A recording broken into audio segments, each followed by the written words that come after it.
Today I'm going to be revealing $7 million YouTube ads lessons. I've personally spent $7.7 million of my own money on YouTube ads and helped our clients spend tens and tens of millions of dollars more on their own YouTube ads, generating hundreds of millions of dollars in revenue. So the first lesson that I have is that the value ad is king. What is the YouTube value ad? Well, it is a framework that is the foundation for some of the most successful YouTube ads. We've written thousands of YouTube ad scripts, and we have found that there is a formula that actually creates the perfect YouTube ad. And it goes like this: hook, educate, call to action. The first piece is the hook. That is 15 to 30 seconds, and you want to make a bold statement or ask a thought-provoking question. You really want to pull in your ideal clients because you got to think about your prospect just like a goldfish. They have 5 seconds before they're going to forget about you and click skip, just like a goldfish's attention span. And so you have those 5 seconds to capture their attention and actually get them to watch the rest of your ad.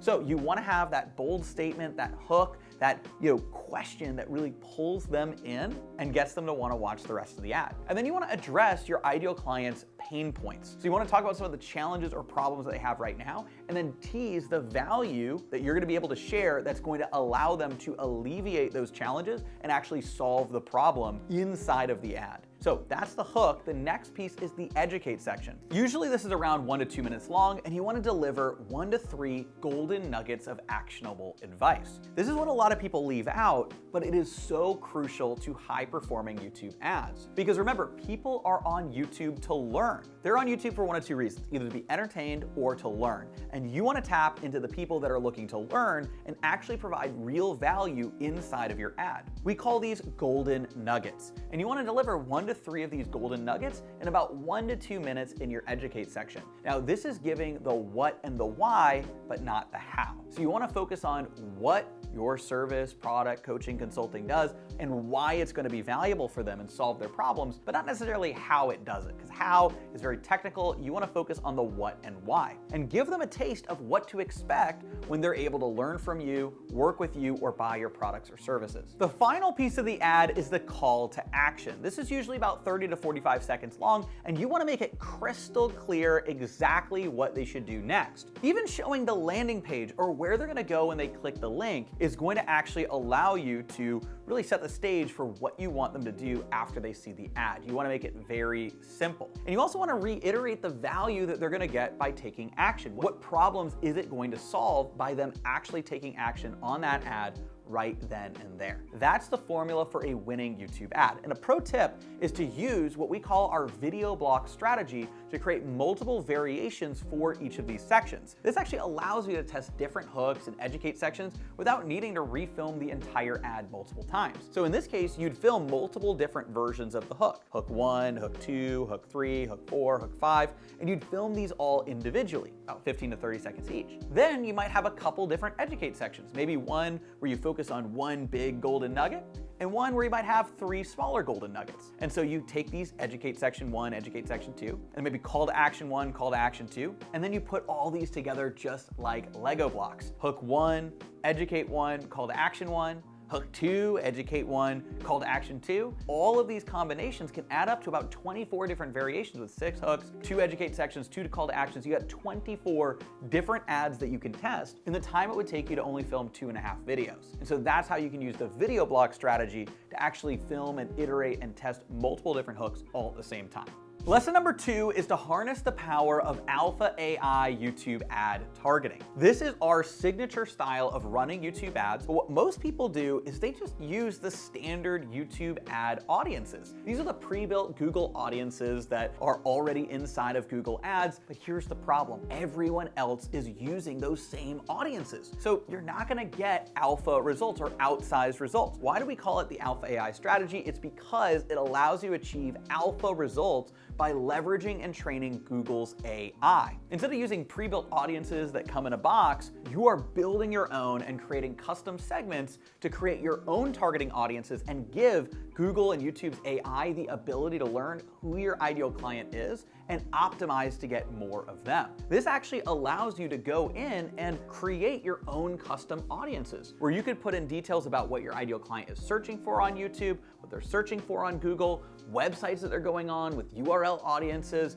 and more, all inside of that custom segment. And that's gonna allow you to optimize those campaigns and get the best results. And I also have a software called keywordsearch.com that allows you to build these custom audiences using AI as well. You just put in your website and it'll actually spit out all the different custom audiences that you can use. Custom intent audiences that target people based on what people are searching for on YouTube or Google. So if somebody searches for something that they're interested in on Google search or on YouTube, you can have your YouTube ad pop up the next time they're on YouTube. There's also, of course, in-market audiences and affinity audiences, but there's also custom affinity audiences where you can build your own in-market audience based on what the person is interested in. You can, of course, leverage remarketing lists and URL affinity audiences to target people based on websites they've gone on before. It's kind of like sneaking into your competitors and installing your pixel on their website. It's actually legal, and you can use Google's own AI to target people based on a URL audience. And all of this lines up with three-dimensional targeting, reaching the right person at the right time with the right message, making sure that the right person is demographic and interest-based, building out custom audiences so you know you're reaching your ideal client. Also making sure they have the ability to invest. So targeting them based on different income levels or purchase behavior, or custom intent audiences based on, their overall ability to take action. And making sure you're reaching them at the right time, leveraging intent-based audiences like the custom intent after somebody's done a Google or YouTube search, or URL audiences after they've browsed a similar website. And then making sure you reach them with the right message, which of course we covered in tip number 1, which is your hook, educate, call to action framework. Now, the third lesson is to optimize, don't just turn off your campaigns. The key to YouTube ad success is continuous optimization. Unfortunately, most people throw the baby out with the bathwater, and instead of actually optimizing within the campaign, they just say, okay, this campaign isn't working, let's turn it off. When what you can actually do is dive into the campaign and make optimizations within the campaign. You wanna make sure you give your campaigns at least 3 to 4 days to start gathering data before making major changes. And then you wanna use what we call the tree trimming method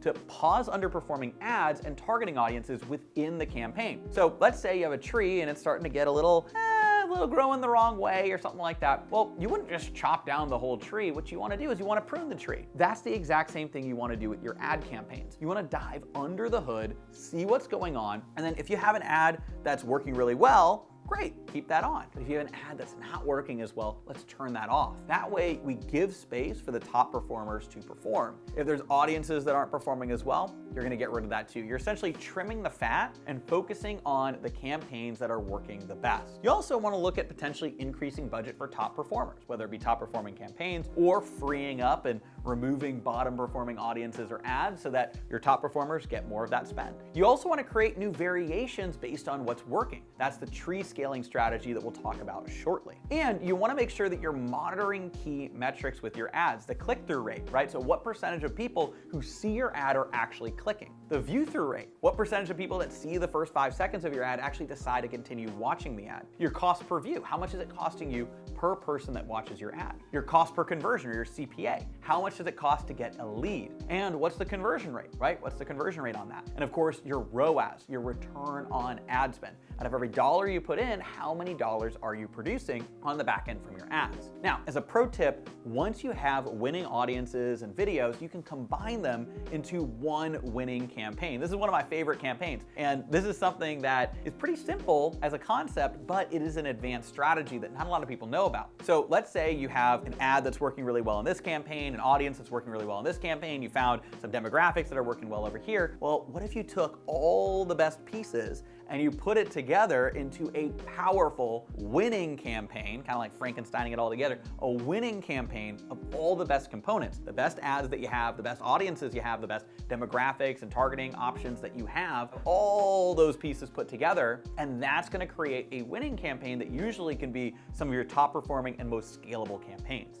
Lesson number 4 is the tree scaling method. Most people, when they start scaling a campaign, they start pumping it full of money. The campaign starts working, great. let's pump it full of money, let's fill it up, let's fill it up, let's fill it up, just like a balloon. It gets bigger and bigger and bigger, but what happens when you overfill a balloon? Well, it pops, and then you miss out on everything that was good about it already. Unfortunately, that's what a lot of people do with existing campaigns that they're scaling. Maybe you've done it yourself if you're honest. Instead of doing that, what you want to do is use what we call the tree scaling strategy, allowing you to scale up a tree and actually nurture the campaign, take care of it, and build it up over time, and potentially build an entire robust ecosystem of different campaigns, like a forest of trees. So you want to start with your core campaign. You've got a campaign that works really well. Resist the urge to start funneling money into it like a balloon. You want to treat it like a tree. You want to water it. You want to take care of it. And you want to scale that campaign up slowly over time while maintaining its performance. Then from there, you want to branch out to similar campaigns, creating variations and targeting different but related audiences. Just like a tree branch, you've got the core campaign and you want to create these different variations. One might have different but related audiences. One might have different ad creatives. One might have different demographics or different regions. And there's different ways to test these different variations of campaigns, just like testing different branches on a tree. Now, some will work great. Awesome. Now that's a strong branch. It can have its own branches, its own variations. Others might not perform as well. And in that case, you just go back to tree trimming and you just trim that branch off and you cut that campaign. And so over time, you're gonna experiment with different types of campaigns, different landing pages, different offers, related audiences, ad creatives, and more, so that you can ultimately have that one strong foundation, that strong tree. And then what do you start doing? You wanna plant more trees and build an entire forest that's gonna allow you to be able to scale and grow exponentially. You can even use retargeting ads to nurture your leads across all your campaigns, kind of like the little bees or butterflies that fly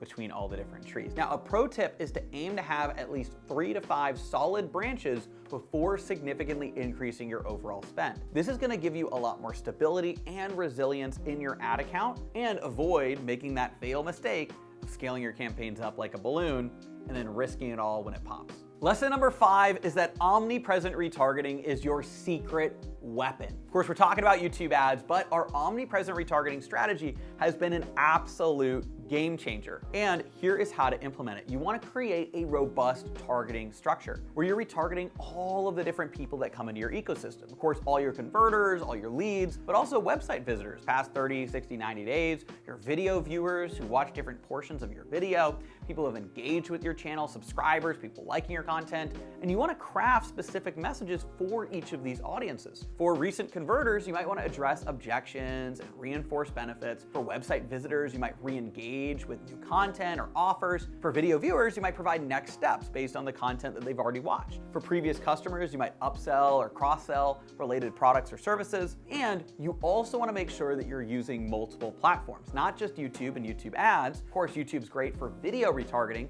but you also want to use other platforms like Google Display for visual reminders, Facebook and Instagram for social proof and testimonials, and things like AdRoll to start having your ads pop up on every single platform, as well as many more. Now, the 6th lesson is to test.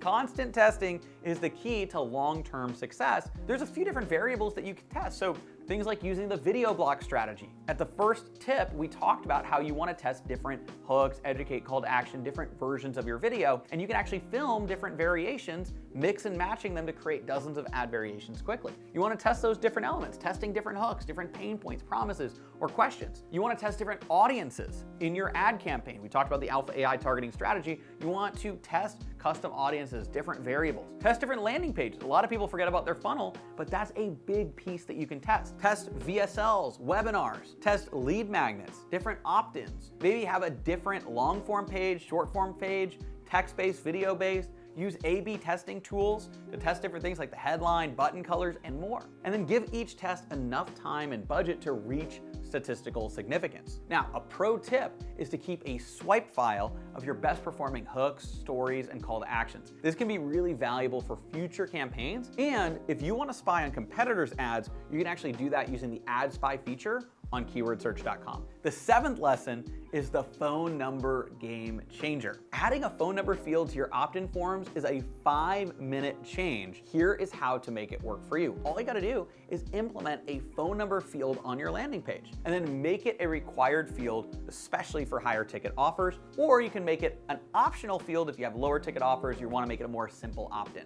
Now you can use a software like Aleric to manage texts and calls efficiently. You can also set up an appointment setter system. Now, appointment setters are people that actually set appointments with your core advisor team, your core sales team. So you can hire appointment setters on a base plus commission structure and train them on your offer and your ideal client profile. Have them actually reach out and dial or text the leads that are coming through your funnel to actually have them help push them forward and have them take action. You can also create a follow-up sequence with an immediate text confirmation, call within 5 minutes of opt-in, and a follow-up sequence of calls and texts over the first 7 days. Now, a pro tip here is you can also use a dynamic funnel or dynamic type form to qualify leads in real time. This ensures that your team is focusing on the highest quality prospects. Make sure you stay tuned here because we got some more things coming soon right here on the YouTube channel. We're gonna talk about how to use a dynamic funnel to qualify people if they're qualified or unqualified. Now, there you have it. Those are the 7 biggest lessons from our multi-million-dollar YouTube ads journey and all of the actionable insights that you can have. Be sure to like this video if you found it valuable. Let me know down in the comments section below which of these strategies you like the most. Thanks so much for watching, and we'll see you in the next one.